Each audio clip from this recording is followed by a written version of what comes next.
So today we're going to be talking about Holes, the children's book. Get your mind out of the gutter. So Holes was a great children's book when I read it. This is the copy I had when I was a kid. It still has the little sticker from Borders. In case you're wondering how old it is, it was from when Borders was still around. And I loved it as a kid.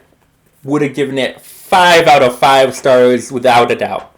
As an adult, coming back to it with all of this kind of weight and experience and expectations, I'd say it's probably about, for me, it was like a 3 out of 5 star reading experience.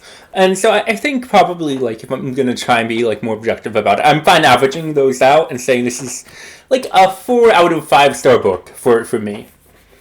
And I'm going to be honest, this book was a lot more complicated than I thought it was. So I'm doing this series, I'm talking a lot about literature, and I definitely believe that there can be great children's literature that can be complicated, that can be hard, that can be really interesting and good. And I remember this book being good, and I didn't remember the details all that well. I kind of remembered bits of the story. And looking back at it, it's really interesting. So it has these kind of 3 stories. So it's Stanley Yolnats, it's his grandfather, or kind of a story around his grandfather, not so much about his grandfather exactly, and his great-grandfather. So his great-grandfather is from the old country in Europe. He's from, like, Latvia, I think it is. And basically, he wants to marry this girl, and he needs a pig to do it. And so he sets up this deal with, they use the word gypsy, so it's an old book. I know that's not the word you're supposed to use anymore. I don't happen to know any Roma people, so I don't know how offensive that is. So I'm sorry if this is like a very big deal. It would have been Roma if it were written now, at least I hope so. And there seems to be some confusion about that as well, because the character describes the woman as Egyptian, and so I don't know if that's confusion on the part of the author, or if he's portraying the perspective of the character. I don't know how much I can really go deep on that. If someone is more qualified to have an opinion, please let me know just how problematic that aspect of this book is. But basically, he makes a deal with this Roma woman who's like, I'll give you a pig, and it's a little piglet, and you'll carry it up the mountain every day, and it'll drink from the stream, and it'll grow bigger, and as you grow bigger, you'll grow big and strong, and the pig will become big enough so that you'll be able to marry the girl. You'll basically be able to buy the girl's hand in marriage with a giant pig. And she by the way, she's very against this. She's like, what are you doing? The girl isn't worth it. You should marry her. But she's apparently very pretty, and Stanley Yolnats's great-grandfather is very much in love with this girl. So he takes the deal. And one of the conditions is he has to do this every day. And also, at the very end, he has to take the woman up so that she can go up on the top of the mountain and drink from the stream, and he's going to sing her the song. He's singing the pig the same song as well. And so the woman is also like, you should marry her, you shouldn't take this deal, but if you want to, this is the deal. But you should go to America, that's where my son went. You can kind of make your own fortune off in America, which, I don't know, maybe it's a kind of outdated idea, but that's the advice she gives. And so he almost goes through with everything, but on the last day, he's like, I don't want to be smelling like pig, so I'm not going to carry the pig up the mountain. On the last day, he goes straight and asks to marry the girl with the pig. There's another man who's like 50 or something, he's a butcher who's offering another pig, and the problem is both of the pigs are the exact same size. And so the father's like, well, I don't know who you should marry, because both of the pigs are I don't know who, he doesn't know who his daughter should marry, because both of the pigs are the same size. And so Stanley's great-grandfather is like, hey, why don't you let her decide?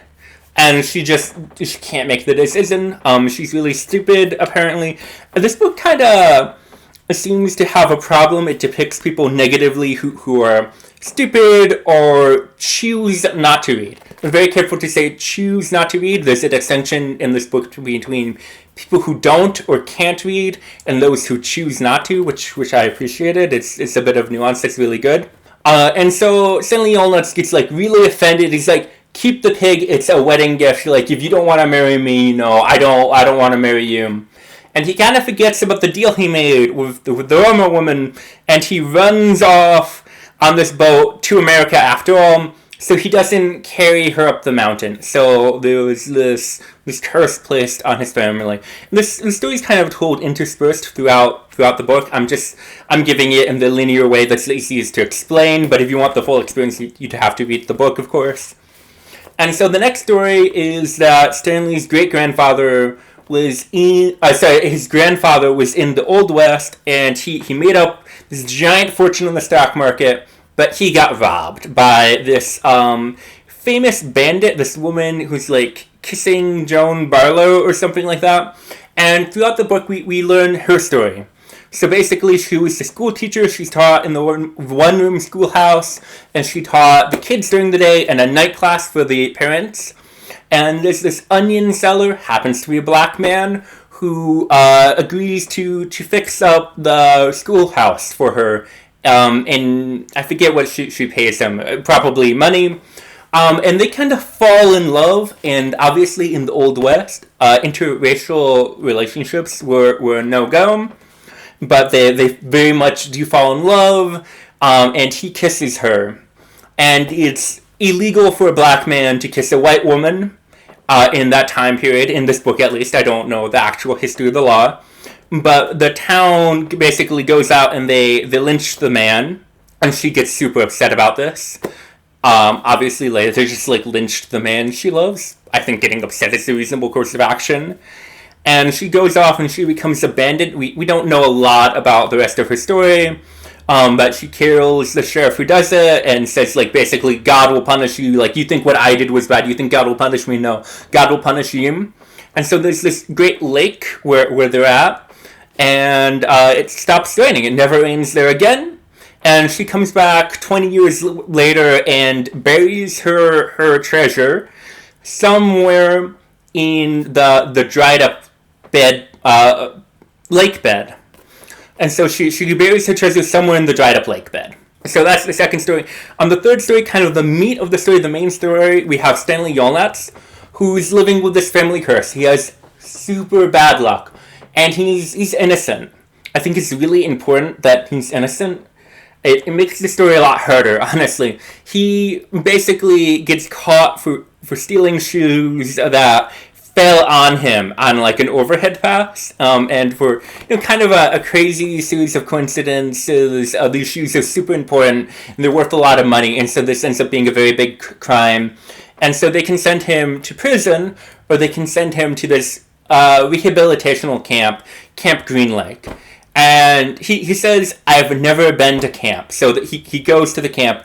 I think that's a really kind of powerful line, because it sets up, I think, a very important connection between the justice system and who gets punished and poverty. And so he goes to this camp, and in the camp, all the kids are forced to dig a really big hole every day. A 5x5 hole. It's this grueling physical labor. Stanley Yolnats is very overweight. This is hard for everyone, but particularly hard for him. And he just kind of... but he kind of adapts. And so there's this... It's a really hard thing to describe, because the story is about redemption, but there's really nothing to redeem. Stanley Yolnats is already a good person. He just has this family curse and kind of has to redeem himself from the family curse. So he didn't do anything bad. And so he's in this lake, which has this other kind of implied curse that is because of, the racism, the lynching, that, the lake dried up. And so he gets along. He knows the other boys that are in the camp, and they're all given these nicknames. I think this is really interesting. So they have their names on the outside, which don't really get used, and they all have nicknames. So Rex becomes X-Ray, because that's Pig Latin for Rex. They start calling Stanley Caveman. So you're kind of reading this book and you're thinking, oh, why is he called Caveman? Or there's this other kid called Zigzag, and you think, oh, why is he called that? And I think it really kind of gets you thinking about the importance of names and identity, and you really start to wonder how that works. And I think that's great. And it doesn't spell it all out for you in this book, which I think is which I think is great. It's one of those things where it kind of respects you enough to leave a little bit of mystery there. It does explain some of them, like it explains that Rex is called X-Ray because of Pig Latin.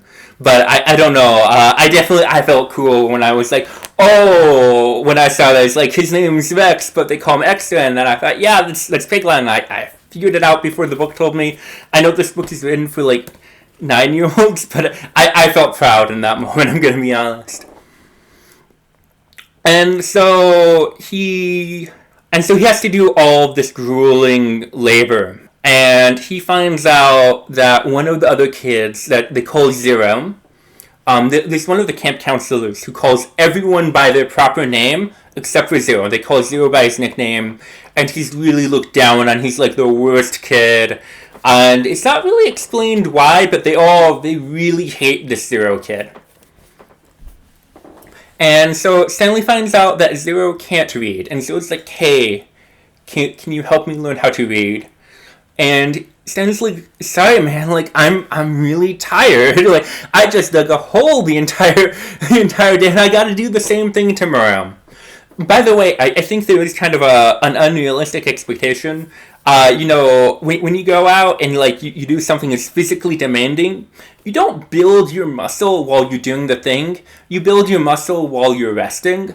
And so if you just go out and you hit the gym, you hit the weights really hard every day in a row, the same muscle group, you're not going to get stronger, you're just going to get injured. But this book kind of overlooks that. I think it would have been like a nice touch if they had some kind of explanation, maybe like an adjustment period or something that would allow him to like heal and get stronger just to have a realistic expectation. But also, I understand that, nothing can be perfect. And also that would kind of undermine the cruelty of the camp. And I think the cruelty of the camp is really important because we figure out, obviously, they have to dig the hole because they're looking for the treasure of this famous outlaw. The camp counselors obviously don't tell this to the campers, but the inmates, basically, they're like, hey, if you find anything interesting, we'll give you the rest of the day off. But it's this really kind of grueling work that's for the profit of the people running the camp. And so I think there is this really big theme, this message you can see about how the American justice system is flawed, and how we often do kind of profit off of inmates, off of prisoners, at their own expense. This isn't good for them. And there's this really powerful moment, I think, where Zero asks Stanley to help him learn how to read, and Stanley says no, he's really tired. And there's just this line of text saying that his hands and his muscles weren't the only thing that had hardened, that his heart had hardened as well. That this camp that's supposedly supposed to make him a better person made him a worse person. I found that to be really powerful. But basically, Zero and Stanley set up a deal where Zero helps him dig his hole because Zero is really good at it, and Stanley teaches him how to read. And through this really kind of complicated set of circumstances, the plot of the book, basically, you can read it, it's a good book. Stanley ends up carrying Zero up this hill in the middle of the desert and singing the family song to him. That was the same song his great-grandfather had sang to the pig and was supposed to sing to the Rama woman. And we learn that Zero is the descendant of that woman, and this kind of fixes the curse for them. And afterwards, everything gets better. They find out that Stanley's innocent. They get to take Zero away. They both become very rich. And I think it's really interesting because it's none of the other campers, none of the other people in this horrible prison system, none of the other children are depicted as bad in any way. They're kind of understandably selfish. Like, they're not, like, great people, but they're, like, 8-year-old children acting like how you kind of, like, expect small children to work and live under terrible conditions, and you don't judge for them at all. It never really addresses what they did or didn't do, or any of the other kids. It really just focuses on Stanley and Zero. Hector, I should call him Hector Zeroni. And so that's why I find this book really hard, because it's about redemption. It's about him redeeming himself. He becomes a better person. He becomes a physically stronger and more fit person. He fixes the curse. But he's also not making up for anything he did. There's this other level where the camp, where the lake dried up. There was just this drought, this 100-year long drought because a black man was lynched. But reading this book now as an adult, you gotta think, if that happened in every town where a black man was lynched in this country, there wouldn't be any towns. And obviously, this is a book written for children. It can't really address all of that. And so it really has this level of fate where the bad things happen for a reason. Because something bad happened, because your ancestors did something bad. And I think that might be like a little bit problematic, especially when there is very much a theme of racism, when there's no real address of racism in the modern day setting. Obviously, there was the lynching that was depicted as racially motivated.